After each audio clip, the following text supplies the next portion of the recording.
Buenas noches, profesora y compañeros. Espero que todos estén muy bien y resguardados en sus hogares.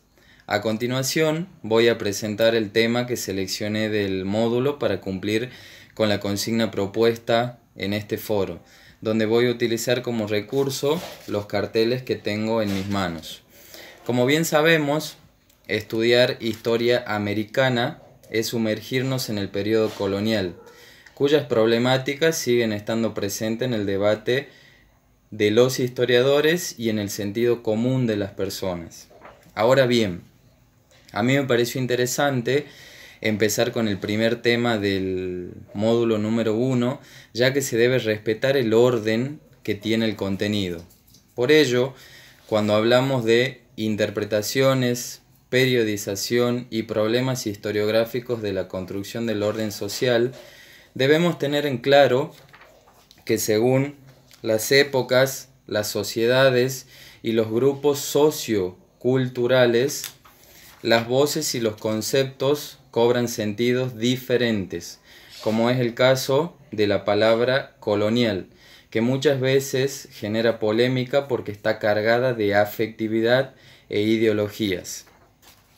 Antes se llamaba historia colonial, pero en el siglo XIX pasó a llamarse colonicismo, con lo cual la cuestión colonial entró en el campo de la ideología y la política. Historia colonial remite al periodo de estudio que abarca los siglos anteriores a la independencia, la época colonial. Colonia es una señal de identidad específica para los historiadores que estudian los siglos 16 al 18 y son todos los estudios ubicados dentro de ese periodo colonial. A medida que va transcurriendo el tiempo, se introducen términos como régimen colonial, explotación colonial que se utilizaba en la década de los 60, pacto colonial que se utiliza hoy e introduce los acuerdos, por ejemplo, y también la palabra colonial específicamente se utilizó durante décadas para calificar las producciones artísticas hasta el siglo XIX, también conocido como arte colonial. Actualmente se utiliza el término colonial para involucrar a las cuestiones de género, como a las relaciones de grupos étnicos o a la religiosidad propia de la misma época. A pesar de las críticas, que le hacen a este término, se siguen empleando, ya que su uso se ha popularizado. Quiero mencionar también que el uso del término va más allá del grupo de aficionados que deciden estudiar a un periodo o a un territorio, porque el sistema de valoraciones pone en juego el sentido de colonidad del saber, como expresa este cartel. Y esto puntualmente se refiere a que la mayoría de los teóricos sociales de los siglos XVII y XVIII, como Hobbes, por ejemplo, coincidían en que la especie humana sale poco a poco de la ignorancia y va pasando por diferentes estadios de perfeccionamientos hasta que finalmente puede obtener la mayoría de edad, como es el caso de las sociedades europeas. El primer estadio de este medio sería la más baja escala del desarrollo humano, que serían las sociedades indígenas americanas, por ejemplo, que se caracterizan por el salvajismo, la barbarie, la ausencia completa del arte, la ciencia y la escritura, lo cual provoca una lucha de todos contra todos. Por otra parte, tenemos la valorización negativa del término colonial que venimos hablando. Esto se dio en Hispanoamérica debido a las dificultades cada vez más notorias para impulsar las reformas modernizadoras. Luego, el término colonia se volvió sinónimo de despotismo. en lo político, en lo cultural y en lo religioso. El despotismo es un gobierno absoluto, no limitado por las leyes, donde se produce un abuso de autoridad o de poder en relación con los demás.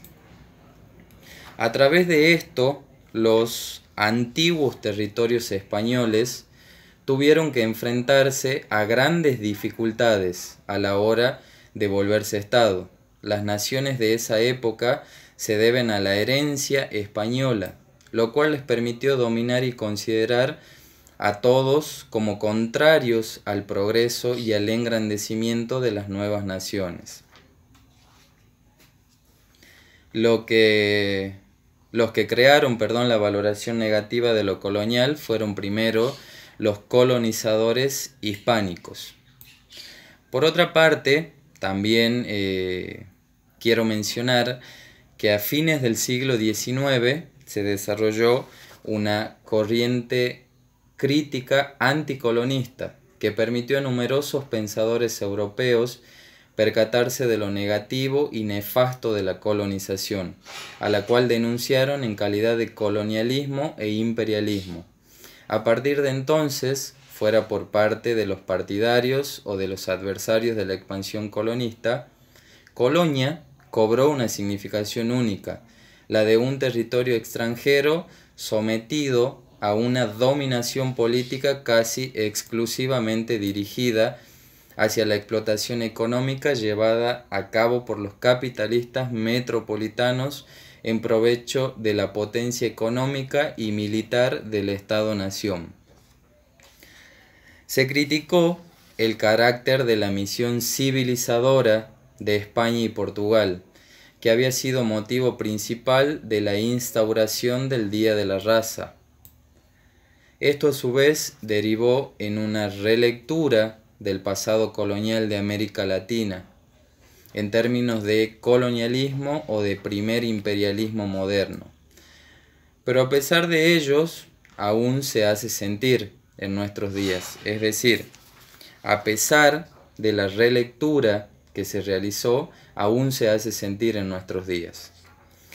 En las últimas 2 décadas, el enfoque parece haber abandonado la dependencia económica para centrarse en el carácter de las organizaciones políticas de los pueblos autóctonos. Y es así que surgieron términos nuevos, como la globalización, que sustituyó al capitalismo y a las multinacionales. Para ir terminando, ¿sí? Y a modo de cierre, me gustaría mencionar que desde el presente es necesario comprender que las realidades distintas de europeos y americanos prefiguraron formas distintas de cultura y conocimiento. Estas confrontarán desde el momento que se inicie el proceso de conquistas y muchos de estos enfrentamientos se trasladaron al presente. ¿Sí? Espero haber cumplido con la consigna propuesta en esta oportunidad. Les envío un saludo a todos, espero que estén muy bien y esta vez yo me quedo en casa.